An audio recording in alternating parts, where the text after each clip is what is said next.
It's February 11, 1996, and after a grueling day of shooting in the Santa Marta favela, Spike Lee returns to his hotel. At the reception desk, he asks for copies of the newspapers of the day, flipping through the pages that mention him and Michael. He stops and looks quizzically at a photo of a man in a suit, then asks, "Who is Beja?"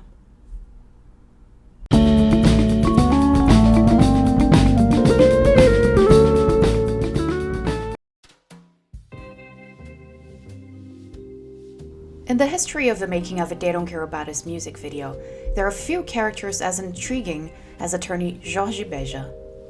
Once dubbed the record holder of class action suits, Beja was constantly in the media in the 90s, more often than not for his controversial stances on subjects that gathered a lot of public attention. One of his most famous targets? Michael Jackson. Beja would first cross paths with Michael in 1993 when the singer was scheduled to perform in Rio for his Dangerous World Tour. Rio's municipal government had agreed to sponsor the show. But, citing wasteful spending of public funds, Beja filed a class action suit, which he won, causing Michael to only take his act to the city of São Paulo. So in 1996, when Beja filed a class action suit with the goal of banning the filming of a They Don't Care About Us music video in the Santa Marta favela, few were surprised. The 1993 and the 1996 class action suits were filed by Beja in the Federal Court of Justice in Rio. Upon discovering that, I made it my mission to see these files for myself.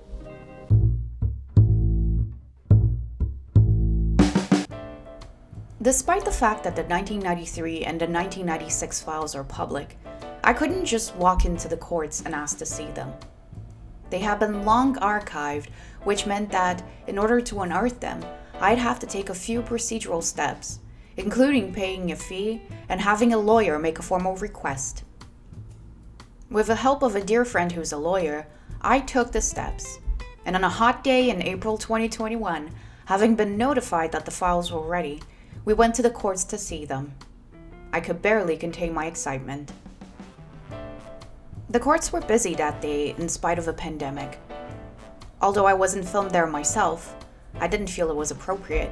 I recorded our journey as my friend and I navigated the seemingly endless maze of marbled hallways, searching for the two courts where the files are kept.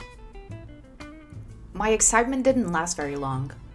After locating the files, we were informed that both had gone to a different department to be digitized, and there was no way to retrieve them. It was out of their hands, and they couldn't estimate how long the process would take either. Feeling frustrated, I took solace in the fact that, in the very least, my initiative had prompted these precious documents to be safeguarded for the unforeseeable future, instead of collecting dust on a shelf somewhere. The 1993 file became available a couple of weeks after our trip to the courts. It's small and concise. The 1996 file, which would only be available months later, is different. It is longer and full of twists and turns, with its nearly 50 pages giving invaluable insight into this historical moment. The file starts with Beja's piece, which cites Rio's municipal government, represented by Mayor Maya, and Skylight as the defendants. Its first page has copious handwritings by Judge Luis Felipe Haddad, who ruled on the matter. Haddad's notes are dated February 5, 1996, the day that Beja filed the class action suit, only 4 days before Michael was supposed to arrive in Brazil. They revealed that Beja spoke with Judge Haddad in person that day at 5 p.m.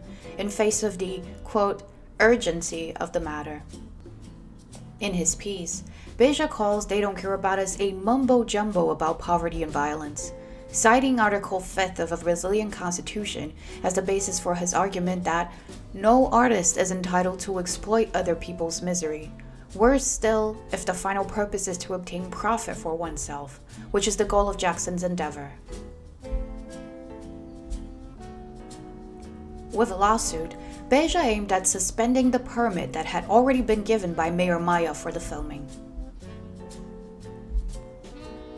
Agreeing with most of Beja's points, Haddad ruled in his favor, suspending the permit for a total of 20 days.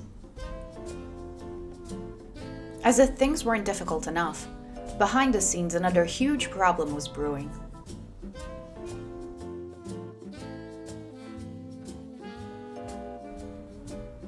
The issuing of the visas for Michael, Spike, crew and guests to enter Brazil was a very important matter, because without them the entire production would have to be cancelled. They had been formally requested by Skylight on January 29th and had been issued on January 30th. But here's when things get dramatic. The visas were wrong. A huge debate on whether they had to be okayed or not by the Ministry of Labor started. Inicialmente, a gente pensava que, como era uma coisa tão rápida, que talvez ele nem precisasse de um visto de trabalho. Tinha até, se eu não me engano, que eu não sei se eu estou certo sobre isso, mas a gente viu até uma possibilidade legal dele não precisar de visto de trabalho por causa da pouca duração do trabalho em si. E por ele, realmente, ele estava se dublando e dançando. Não estava fazendo nada além disso. Mas no final eu acho que a gente optou por ter um visto de entrada formal para o caso dele e tudo. Então, durante esse processo todo, iam me perguntando e eu ia respondendo como é que estava essa situação naquele dia específico. Existem duas formas de você trazer alguém para fazer um trabalho aqui, seja artista ou não. Ou você traz através de uma empresa brasileira que contrata aquela pessoa, aí você tem que passar pela Secretaria de Imigração do Ministério do Trabalho. Ou, quando é filme, não existe isso. Eu fiz N produções, pediam 60 pessoas para filmar na Amazônia. Então, não tinha cinema, não tinha esse obstáculo. Você não estava contratando a pessoa estava vindo contratada da sua origem, para chegar aqui, realizar o seu trabalho e ir embora. Ela não era paga aqui. Entendeu? Então, era outro esquema. Mas as pessoas não tinham esse conhecimento. E aí a gente tinha que tomar certas medidas que eram de urgência. Se ia dar certo ou não ia dar certo, eu não sabia. The clock was ticking and the production's scheduled time frame was fast approaching. But while the obstacles may have seemed too high to get over and too low to get under, the tide was about to turn. In the next episode of Beyond the Saturday Sun, all forces will come together in the last minute to ensure that the filming is given a green light. And the result would make history.